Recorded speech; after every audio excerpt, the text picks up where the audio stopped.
Friends, नमस्कार। Electric charges and field के एक और लेक्चर में आप सबका स्वागत है। पिछले लेक्चर में हमने डिस्कस किया था इलेक्ट्रिक फ्लक्स। अगर आप लोगों ने इलेक्ट्रिक फ्लक्स वाला मेरा जो पिछला लेक्चर है, lecture number 20, that you have not seen, then first see that video and then after see this video, go see slow. Okay, उस लेक्चर में हमने इलेक्ट्रिक फ्लक्स के बारे में डिटेल में डिस्कशन किया। आज हम डिस्कस करने वाले हैं गो स्लो। क्या डिस्कस करेंगे? Go slow. देखिए मैं क्या बोल रहा हूं, सोचो कि एक चार्ज है, कितना चार्ज है? Q, ठीक है। उसको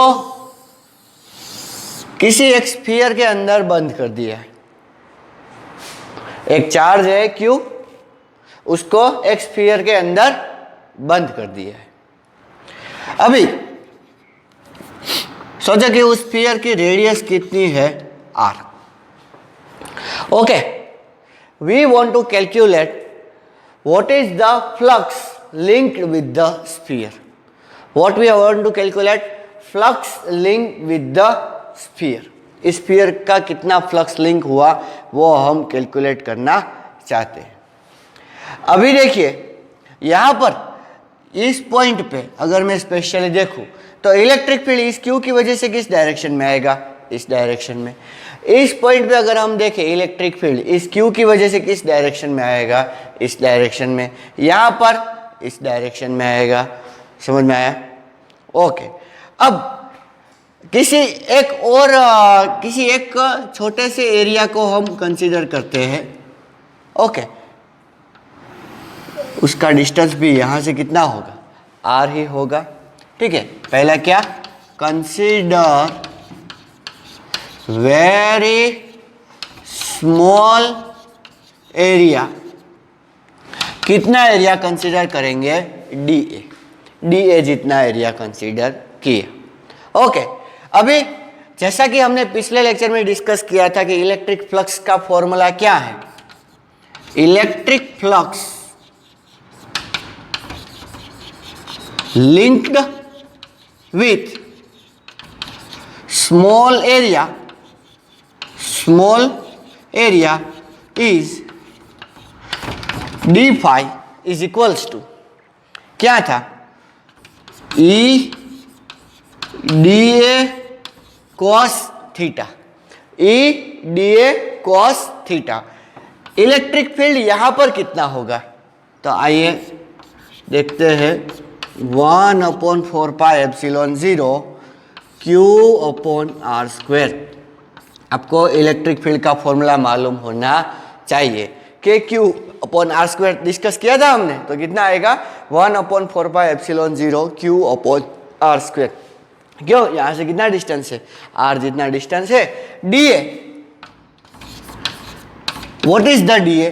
दिस इज स्मॉल एरिया। ये जो स्मॉल एरिया है उसका मैग्नीट्यूड कितना है? DA। और cos थीटा। अब बच्चों यहां पर देखिए cos थीटा मतलब कि देखिए यहां पर ये n कैप एरिया वेक्टर कल हमने बात की थी। और इलेक्ट्रिक फील्ड भी कहाँ आएगा? इधर ही आएगा। एन कैप भी बाहर है और इलेक्ट्रिक फील्ड भी बाहर है। इसके परपेंडिकुलर अगर हमें एरिया वेक्टर ड्रॉ करना है तो ऐसे ही ड्रॉ करना पड़ेगा। तो इन दोनों के बीच में एंगल कितना है? 0 degree. Theta is equals to 0 degree. ऐसा आप कहीं और भी एरिया अगर ड्रॉ करना चाहो तो उनके बीच में भी एंगल तो कितना आएगा? 0 ही आएगा। तो क्या आएगा इधर आंसर? cos 0। अब आइए सोल्व करते हैं। 1/4 पाई एप्सिलॉन 0 Q/r²। cos 0 कितना? 1। ये क्या आएगा? D। ठीक है। अब ये तो क्या हो गया? Small flux linked with this. Okay, इतना स्मॉल फ्लक्स हो गया। टोटल फ्लक्स कैसे कैलकुलेट करेंगे? Total flux linked with surface phi. अगर हमें पूरा फ्लक्स फाइंड करना है तो हमें क्या करना पड़ेगा? इंटीग्रेशन करना पड़ेगा। Integration D phi. ठीक है, क्लोज इंटीग्रेशन, क्यों? क्योंकि यह सरफेस कैसी है? क्लोज। सरफेस क्लोज जब होगी तब हम ऐसा साइन लगाएंगे, इसको बोलेंगे close integration, closed surface integration. ठीक है, तो आइए करते हैं, क्या करेंगे? 1/4 pi epsilon 0 Q upon R square, और ये डी ए कितना? डी ए को भी इतना ही रखते हैं। ठीक है, डी के बाद कौन है? ए, स्मॉल एरिया। तो इसकी लिमिट कहाँ से कहाँ तक होगी? 0 से लेके ए तक। अब 1/4 पाई एप्सिलॉन 0 कांस्टेंट है, क्यू अपॉन आर स्क्वायर ये भी कांस्टेंट है, तो इसको बाहर निकाल देंगे।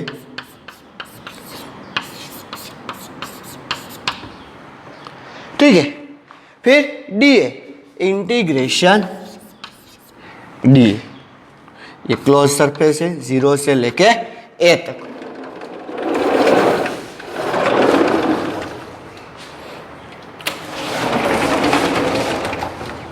तो क्या आएगा? 1/4 pi epsilon 0 Q upon R square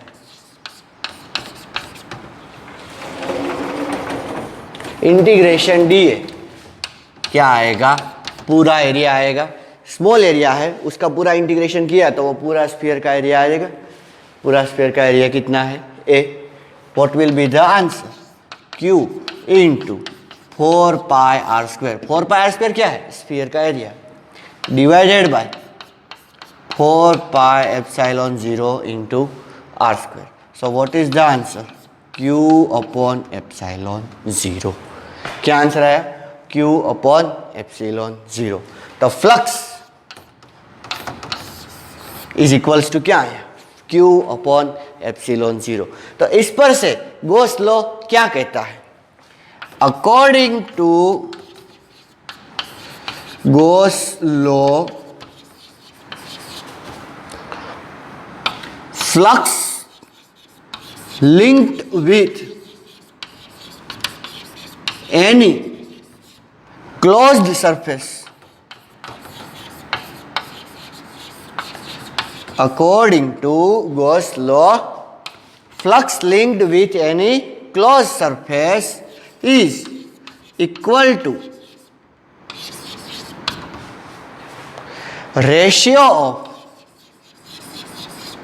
is equals to ratio, बहुत इंपॉर्टेंट है। ठीक है, charge enclosed by that surface, charge enclosed by that surface,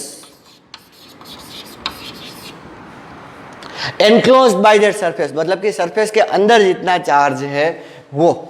ठीक है, या तो हम ऐसा बोलेंगे net charge enclosed by that surface to epsilon 0, to epsilon 0, Q upon epsilon 0। यहां पर हम क्यू नेट भी बोल सकते हैं। क्या बोल सकते हैं? क्यू नेट, मतलब कि नेट चार्ज कितना एनक्लोज्ड है, नेट चार्ज कितना एनक्लोज्ड है। सोचो कि अगर ऐसा है कि कोई एक स्फीयर ले लिया, उसके अंदर दो चार्ज है Q1 Q2। ठीक है, तो अगर हमें ऐसा पूछा जाए कि कितना चार्ज एनक्लोज्ड है, then Q enclosed, Q enclosed, Q net enclosed. अगर हम एनक्लोज्ड ऐसा लिखेंगे तो भी कोई बात नहीं। Q enclosed equal to how much? Then Q enclosed is equals to Q1 plus Q2। Net charge कितना एनक्लोज्ड है? Q1 plus Q2। ये चार्ज इस स्फीयर के अंदर कहीं पे भी हो, अंदर होने चाहिए, बाहर नहीं होने चाहिए। अंदर होगे तो आएगा। ठीक है, यहां पर अगर हमें पूछा जाए कि यहां पर इसका फ्लक्स कितना होगा, then flux is equals to Q1 plus Q2 upon epsilon 0। कितना फ्लक्स होगा? Q1 plus Q2 upon epsilon 0। क्यों? क्योंकि अंदर कितने चार्ज एनक्लोज्ड है? दो, एक Q1 है और दूसरा Q2। अगर ऐसा क्वेश्चन हो कि इस स्फीयर के अंदर एक है 2 कूलम, एक है 3 कूलम और एक है -1 कूलम। स्फीयर के अंदर ही होने चाहिए, स्फीयर के बाहर होने नहीं चाहिए। ठीक है, तो यहाँ पर what is the flux, flux is equals to what, ये अगर ऐसा पूछा है तो फ्लक्स इज इक्वल्स टू क्या होना चाहिए, तो क्यू एनक्लोज्ड अपॉन एप्सिलॉन 0 ऐसा होना चाहिए। अभी क्यू एनक्लोज्ड कितना है, तो 2 + 3 - 1 अपॉन एप्सिलॉन 0। 2 + 3 5 - 1 4 upon epsilon 0। इतना चार्ज होना, सॉरी ये क्या होगा, फ्लक्स इसके रिलेटेड कितना होगा, 4 अपॉन एप्सिलॉन 0। क्या हमें याद क्या रखना है, चार्ज कहाँ पर होने चाहिए, ये क्लोज सरफेस के अंदर होने चाहिए, क्लोज सरफेस के बाहर नहीं होने चाहिए। बाहर नहीं होने चाहिए कहने का मतलब क्या है, देखिए एक ऐसी सरफेस ली हमने, ठीक है, यहां पर मैंने रखा Q1, यहां पर मैंने रखा Q2 और यहां पर मैंने रखा Q3, ओके, और यहां पर मैंने रखा Q4 और यहां पर मैंने रखा -Q5। ठीक है, अब हमें ऐसा पूछा है that what is the flux, what is the flux linked with the surface given, इस सरफेस के साथ कितना फ्लक्स लिंक होगा। तो हमें क्या करना होगा, flux linked is equals to क्या है, क्यू एनक्लोज्ड अपॉन एप्सिलॉन 0 ऐसा है, is equals to Q1 plus Q2 minus Q5 upon epsilon 0 ऐसा आएगा। ठीक है, तो एक बात आपको क्या समझ में आ गई कि कौन से चार्ज होने चाहिए, एनक्लोज्ड चार्ज ही होने चाहिए, बाहर वाले चार्ज होने नहीं चाहिए। ठीक है, एक क्वेश्चन मैं और देता हूं, क्वेश्चन क्या है, क्वेश्चन ऐसा है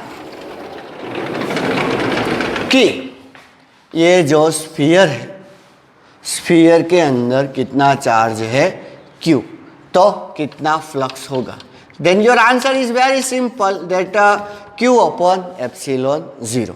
ठीक, अब इस स्फीयर की जो पहले सोचो कि रेडियस कितनी है R, अब इसकी रेडियस हम कर देते हैं 2R, स्फीयर की रेडियस क्या कर देंगे 2R, तब फ्लक्स क्या होगा, पहले स्फीयर की रेडियस कितनी थी R, उस टाइम पर फ्लक्स कितना था Q अपॉन एप्सिलॉन 0, कितना चार्ज एनक्लोज किया था Q। ठीक है, अब चार्ज जो एनक्लोज है वही है, सिर्फ स्फीयर की रेडियस डबल कर दी गई, स्फीयर की रेडियस क्या कर दी गई, डबल कर दी गई। अब फ्लक्स क्या होगा, तो फ्लक्स में कोई चेंज नहीं आएगा, Q अपॉन एप्सिलॉन 0। क्यों, क्योंकि पहले जब स्फीयर छोटा था उस टाइम पर कितना चार्ज एनक्लोज था Q, अब स्फीयर बड़ा हो गया तो कितना चार्ज एनक्लोज है, अंदर तो Q ही है, तो इसका मतलब फ्लक्स कितना आएगा Q अपॉन एप्सिलॉन 0। एक क्वेश्चन ऐसा भी हो सकता है कि अगर देखो कि ये जो होलो स्फीयर है उसको मैंने मारा और मार के ऐसा कर दिया, अब कितना फ्लक्स आएगा, तो अब भी फ्लक्स तो कितना आएगा Q अपॉन एप्सिलॉन 0। ठीक है, आपके दिमाग में बहुत सारे क्वेश्चन उठ रहे होंगे कि क्यों हम एनक्लोज्ड चार्ज ही ले रहे हैं, क्यों हम बाहर वाला चार्ज नहीं ले रहे, और क्यों हम स्फीयर ही ले रहे हैं, क्यों हम कोई और शेप नहीं ले रहे। तो मैं एक बात बोल दूं, हम कोई भी शेप ले सकते हैं, कोई भी शेप मतलब कि अगर मैं ऐसा रैंडम शेप लूं, शेप होना चाहिए क्लोज्ड, क्या होना चाहिए, क्लोज्ड। ओके, या तो हम ऐसा बोल सकते हैं कैसी सरफेस होनी चाहिए, क्लोज्ड सरफेस होनी चाहिए, कैसी सरफेस होनी चाहिए, क्लोज्ड सरफेस। क्लोज्ड सरफेस का दूसरा नाम है गॉसियन सरफेस, क्या नाम है उसका, Gaussian surface. Gaussian surface always कैसी सरफेस होती है? Closed surface.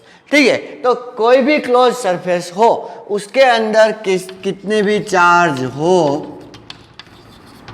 उसका फ्लक्स ऑलवेज कैसा होता है?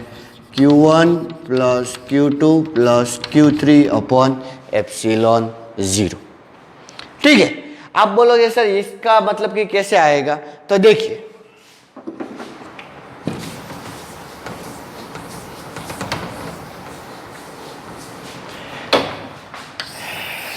ये हमने स्फीयर लिया। अगर कोई बोले कि गॉस लॉ को प्रूव कैसे करें, तो वो जो पहला प्रूफ हमने देखा था ना स्फीयर वाला, वो सबसे इजी प्रूफ है। ठीक है, वो डायरेक्टली आप अप्लाई कर सकते हो। लेकिन वही प्रूफ को मैं यहाँ पर एक दूसरे तरीके से देखना चाहता हूँ। देखिए, एक स्फीयर या एक सरफेस ऐसी है और सेंटर में कितना चार्ज है? Q, और ये रेडियस कितनी है? R। ठीक है, आप एक छोटा सा एरिया कंसीडर कीजिए। और छोटा सा एरिया कितना है? DA। ठीक है, वो छोटा सा एरिया कितना है? DA। अब वो कितना सॉलिड एंगल फॉर्म करेगा? कितना सॉलिड एंगल फॉर्म करेगा? D omega. कितना सॉलिड एंगल फॉर्म करेगा? D omega. तो D omega is equals to क्या होगा? D omega is equals to छोटा सा area upon radius square, DA upon R square होगा।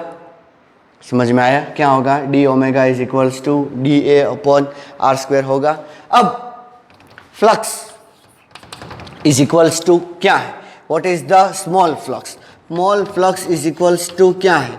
E इंटू DA है, is equals to E DA cos theta है। E DA क्या है? कोस थीटा है। अभी E DA is equals to, देखो यहाँ पर से हम DA इज इक्वल्स टू क्या बोल सकते हैं? DA is equals to D small omega into R square. देखो, मैं एक बात बोलता हूँ, 11th में मैंने एक वीडियो पोस्ट किया है सॉलिड एंगल और प्लेन एंगल का। अगर सॉलिड एंगल के बारे में कन्फ्यूजन है तो 11th में जो हमने सॉलिड एंगल पढ़ा है वो एक बार देख लीजिए, आपको समझ में आएगा। तो DA is equal to D omega into R square है। तो यहाँ पर मैं लिख देता हूँ DA इज इक्वल्स टू क्या होगा? D omega into R square into क्या हो जाएगा? Cos theta. ठीक है, अभी E का formula 1 upon 4 pi epsilon 0 Q upon R square D omega into R square into cos theta. ठीक है, अब इस केस के लिए कोस थीटा की वैल्यू क्या है? 1। तो यहाँ पर कोस थीटा की वैल्यू में क्या रख देता हूँ? 1 रख दूंगा। और यहाँ पर देखिए R स्क्वायर और R square cancel. Main thing ये मैं बोल रहा हूँ, R स्क्वायर और R स्क्वायर कैंसिल हो गया। तो कहने का मतलब क्या है? It does not depend on distance. It does not depend on distance. What will be the answer? Q upon 4 pi epsilon 0 D omega. और इसकी वैल्यू तो कितनी हो गई थी? 1। ओके, अब क्या? तो इसकी वैल्यू 1 हो गई थी, तो आंसर क्या आया हमारा? D phi is equals to Q into D omega upon 4 pi epsilon 0। तो अभी टोटल फ्लक्स अगर हमें निकालना है तो 1 अपॉन 4 पाई एप्सिलॉन 0 यहाँ पर क्या आएगा? Q आएगा और इंटीग्रेशन D ओमेगा। एक बात आपको बोल दूं मैं, क्लोज सरफेस के अंदर कोई भी पॉइंट लीजिए तो उसका सॉलिड एंगल कितना होता है? 4 पाई स्टेरेडियन। क्या होता है बच्चों? 4 पाई स्टेरेडियन। तो 4 पाई स्टेरेडियन होगा तो ये 4 पाई कैंसिल हो जाएगा। कोई भी क्लोज डायग्राम ले लीजिए, ऐसा मैं नहीं बोल रहा हूँ कि एक स्फीयर ही होना चाहिए। It can be of any shape and you can take that solid angle at any place. किसी भी प्लेस पे आप ले सकते हो। तो वो सॉलिड एंगल कितना आएगा 4 पाई, 4 पाई कैंसल हो जाएगा। आपका आंसर क्या है Q/ε0। तो यहां पर हमने ये प्रूव कर दिया that it does not depend on the shape, shape पे डिपेंड नहीं करता। क्या आंसर हुआ आपका Q/ε0। ये Q एनक्लोज चार्ज क्यों होना चाहिए वो हम देखते हैं। देखिए अगर Q चार्ज एनक्लोज्ड नहीं है, ओके, एक ऐसा लीजिए, स्फीयर लिया, यहां पर हमने Q रख दिया, ये अगर अंदर नहीं है, ये कहां पर है, बाहर है, ओके, कोई बात नहीं, हमने ये स्मॉलर सरफेस ली, ठीक है, सब कुछ वही, क्या EDA cos थीटा, ठीक है, EDA, ओके, DA का क्या करना पड़ेगा हमें, d ओमेगा इनटू, अभी देखिए आपको d ओमेगा का फॉर्मूला क्या है, DA/r², या तो r², सोचो कि ये डिस्टेंस क्या है r, तो d omega into r² into cos theta, और ये क्या है d फाई, ठीक है। अगर आपको टोटल फ्लक्स कैलकुलेट करना है तो ER² cos theta integration d omega. अब सॉलिड एंगल का फिर से कंसेप्ट लगाए, अगर अंदर पॉइंट है अंदर, तो पूरे जो क्लोज सरफेस है उसका सॉलिड एंगल कितना होता था 4 पाई स्टेरेडियन, लेकिन पॉइंट कहाँ होना चाहिए अंदर। लेकिन अगर पॉइंट बाहर है, बच्चों अच्छी तरीके से देखो, पॉइंट अगर बाहर है तो पूरा सॉलिड एंगल का इंटीग्रेशन करके जो आंसर होता था वो क्या होता था 0, ओके। तो आंसर यहाँ पर क्या आएगा 0, d omega is equal integration d omega equal to 0। क्यों?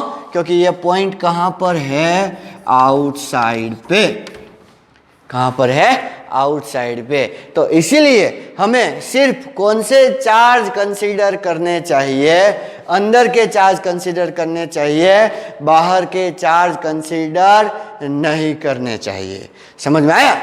ओके, तो यहां पर हमने क्या देखा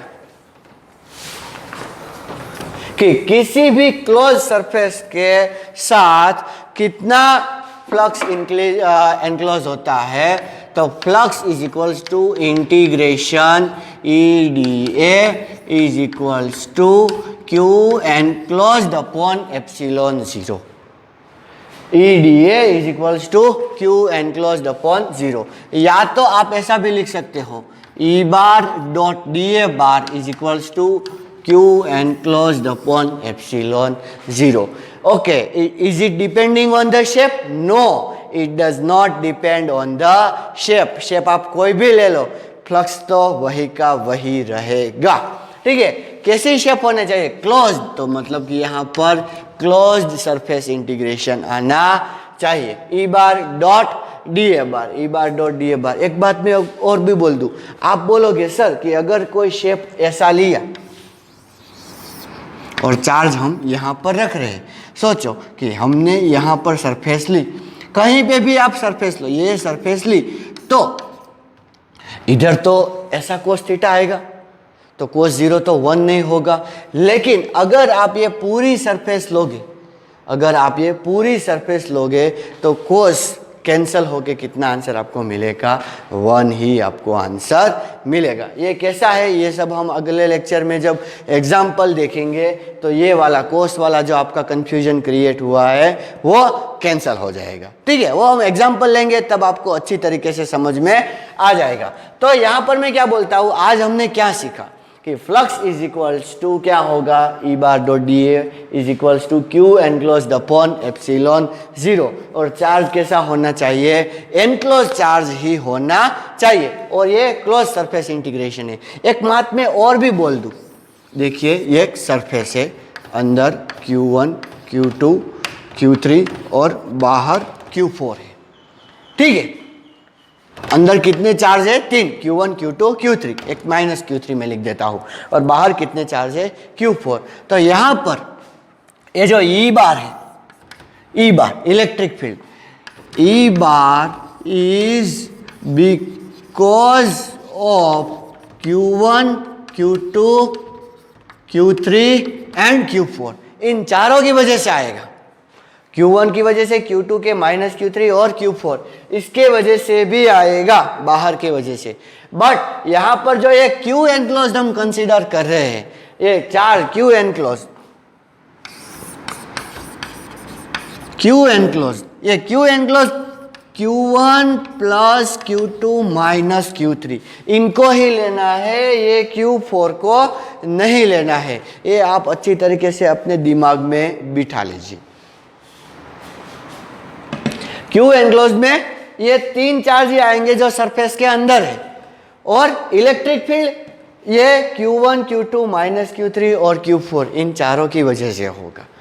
ठीक है, जब आपको फ्लक्स कैलकुलेट करने को बोला जाए तब ये Q एनक्लोज्ड आप कौन सा लेंगे, जो तीन अंदर है वही लेंगे, उसके अलावा कोई और नहीं लेंगे। ठीक है, तो आज के लेक्चर में बस इतना ही। इसमें हमने क्या डिस्कस किया, गॉस लॉ। अगले लेक्चर में हम फ्लक्स और ये गॉस लॉ के रिलेटेड जो भी एग्जाम्पल्स है वो सारे एग्जाम्पल्स हम सॉल्व करेंगे। ठीक है, तब तक के लिए नमस्कार।